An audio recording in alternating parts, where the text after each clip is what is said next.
Good morning, everyone. Welcome to Disney's Animal Kingdom, my personal favorite Disney park here at Walt Disney World. And I'm here with my sister, Rachel. You've been here once before, and today we're going to be park hopping. We're going to Disney's Animal Kingdom and then over to Magic Kingdom, which I think when you went to Magic Kingdom, you're like, what, like 4th grade, 5th grade or something like that? I don't remember. Yeah. No, so this will be a fun day. Sarah's going to join us a little bit later. Today is also a big deal because I just bought a Disney annual pass, which makes it, yay! This is my first time being an annual pass holder, and so I'm excited to make many repeat visits here. So it should be a lot of fun. I'm excited. So let's go on in. There's the Tree of Life. Per usual, we're keeping left to head straight to Flight of Passage. Wait times for that have been super low. Like, I think yesterday it was like 20 minutes. There it is, Pandora.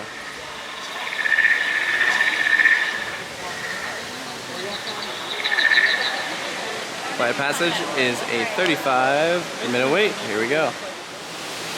Still the coolest queue. It's like insane. Some elaborate theming here indoors. And Disney does have a slightly different mask policy than most parks. Once you're indoors, masks are required, which is something that actually I didn't know about until just now.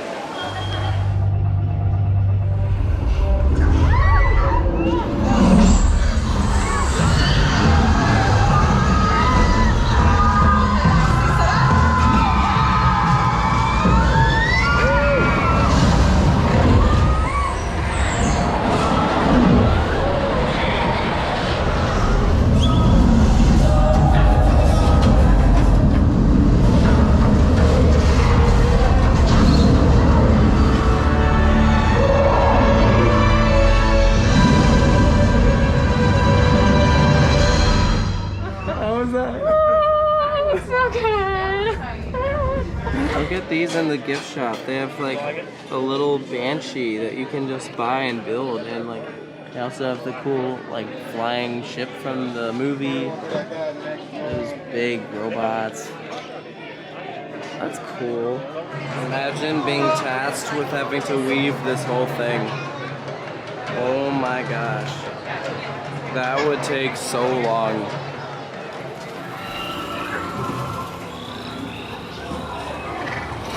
Yay, stacking on a boat ride.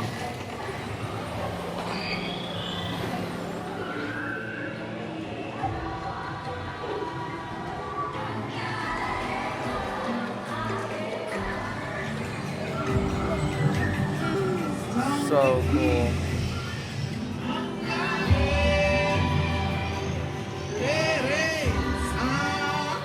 How was Navi River Journey?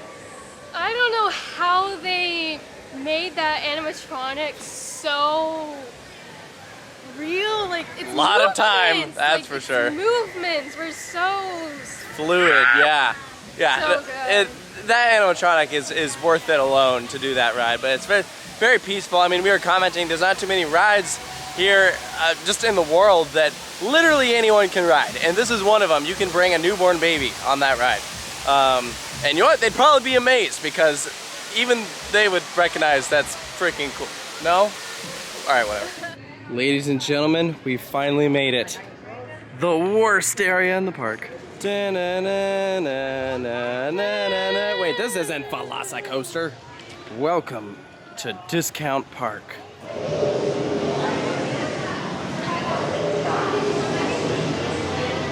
Ah, yes, PrimevalWhirl. So this right here is an old dueling spinning roller coaster.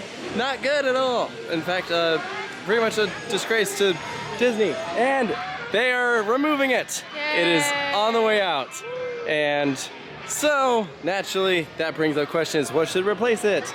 And I have made my opinion very clear. I think this land sucks. So, of the 3 options that people are talking about, which are pretty much Zootopia, Wakanda, and like Indiana Jones. If one of those came here, what would be your pick? Indiana Jones or Wakanda for sure. Yeah.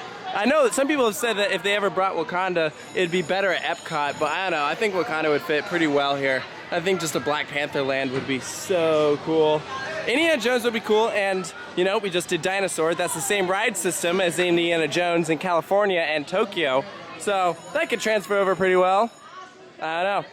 We'll see. I think this land needs some help though. This should by far be the next area of focus, maybe in all of Disney World as far as like big land transformations. It's time to take an expedition to the Forbidden Mountain. Not Everest. Expedition Everest does not actually go to Everest. Fun fact.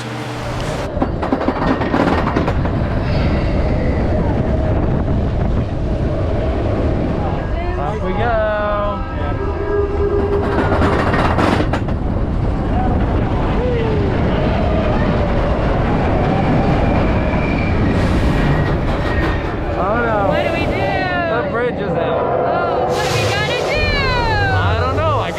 Get an evac or something. Actually, I wish. We gotta go backwards!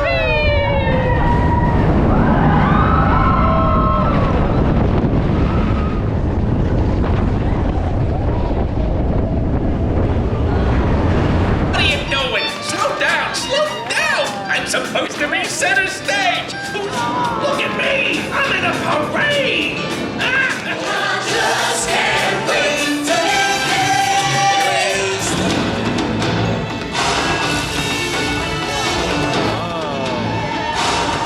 Well, that was a first for me. I'd never seen the Festival of the Lion King before. I've been told that this is an abbreviated version. We found Sarah. Hi. Yeah, you said this isn't as good as it normally is, I guess, mean, it's still pre-COVID. fun. Yeah, pre-COVID, there's usually a lot more dancers. It's like very, very full in here normally, but their new protocol is I think everyone has to be spaced out 6 feet because they're not wearing masks during the performance.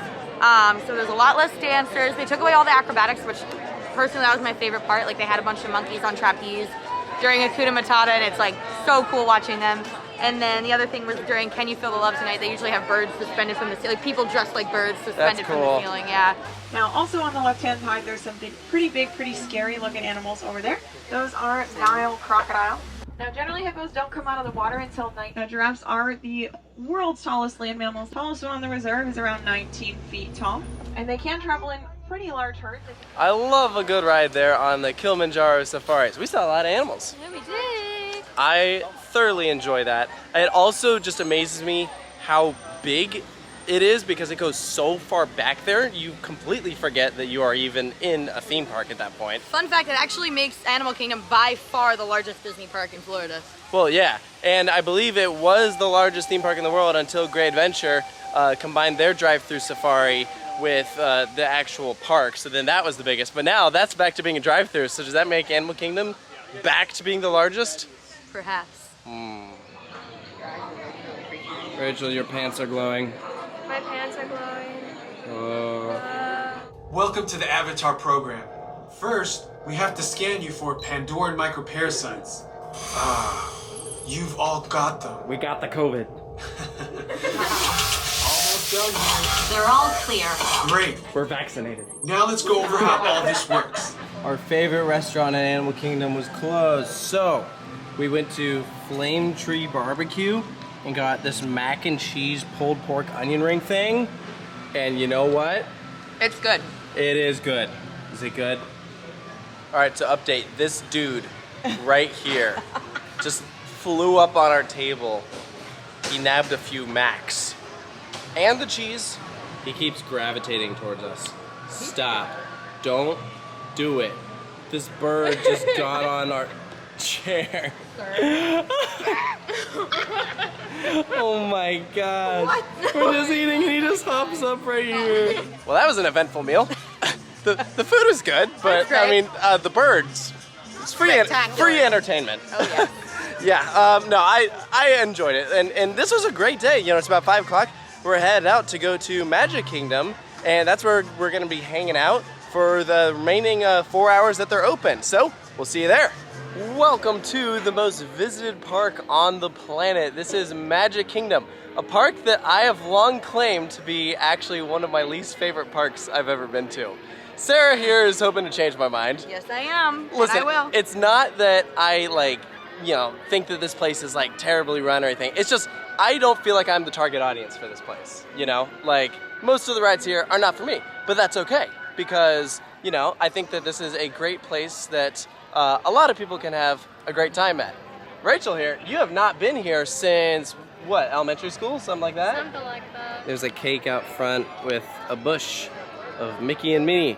Then we have a sign right out front saying the world's most magical celebration. Made it up to the castle. I love this statue right here of Milton Hershey.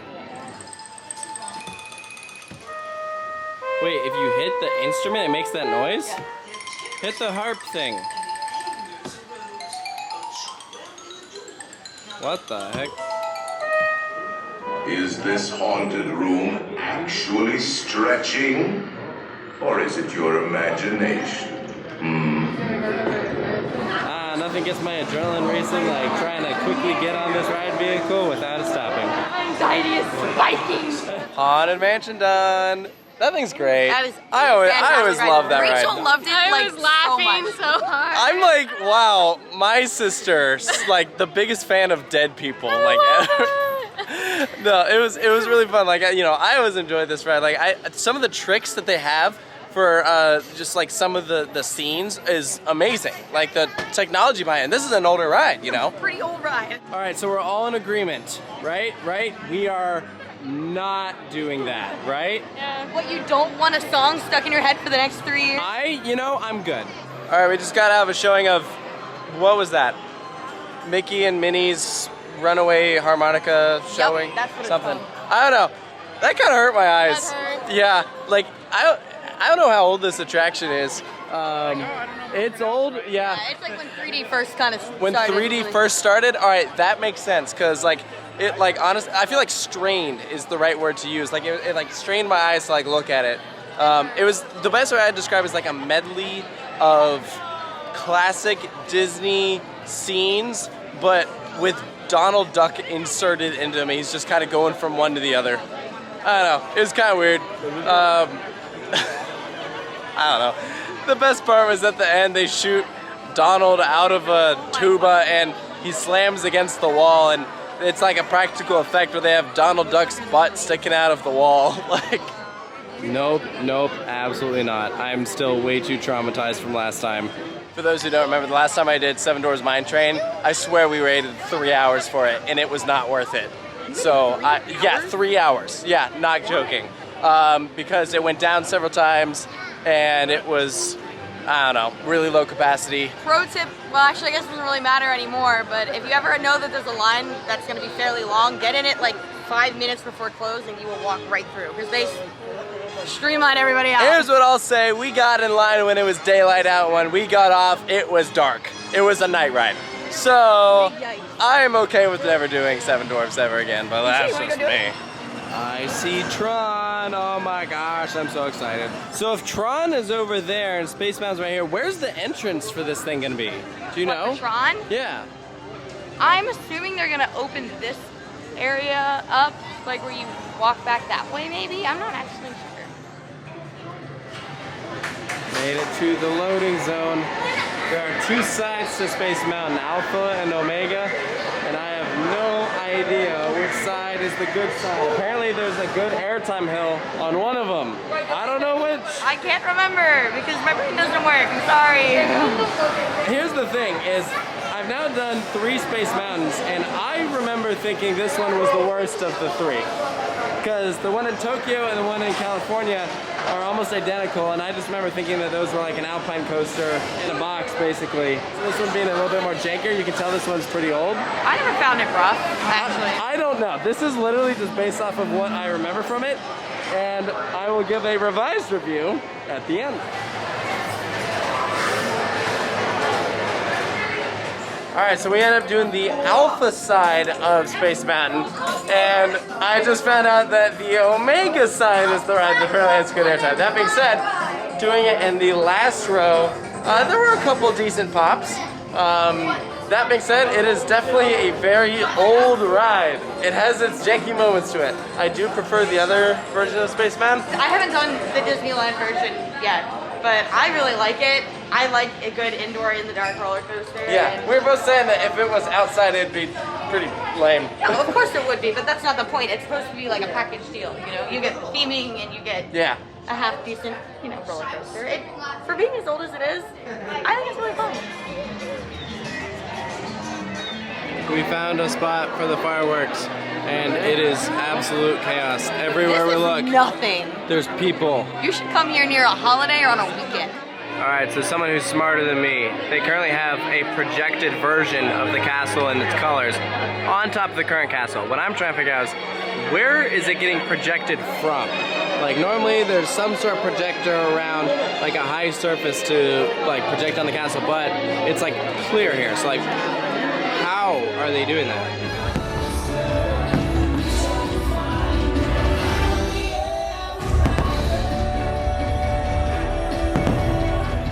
Well, that was amazing. Now the madness begins of trying to make it to a ride and get through all of this crazy crowd. That was beautiful. Oh my god. It was very well done. It was moving. I was like, oh shoot, am I gonna cry? Feel something. Yeah. I'm gonna go closer. Why can't that say battle for sunken treasure? Maybe one day. Everyone in England! Not less they be laying the key as well. What I wouldn't give to see the look. Alright, what'd you buy? I don't know, is it hard to tell? That was not smooth at all. Whatever, let's go. Guys, look at this good boy. Oh my gosh. Oh, to be a dog at Disney World. And just like that, our visit to Magic Kingdom is over. And we went to Animal Kingdom today. We did a lot, actually, now that I think about it. We did a lot. This was a pretty busy day. Rachel, how was your day one of Walt Disney World? I am satisfied. Yeah? Good. Good. Well, that's all that matters, because I can come back whenever I want. I live 10 minutes down the road. Yeah, okay, no need to brag. I used to live behind the castle, but if we're not bragging, I should probably shut up. Anyways, that's gonna do it for this video. Hope you enjoyed it. Make sure to stay tuned for more AirCross Studios. I'll see you next time.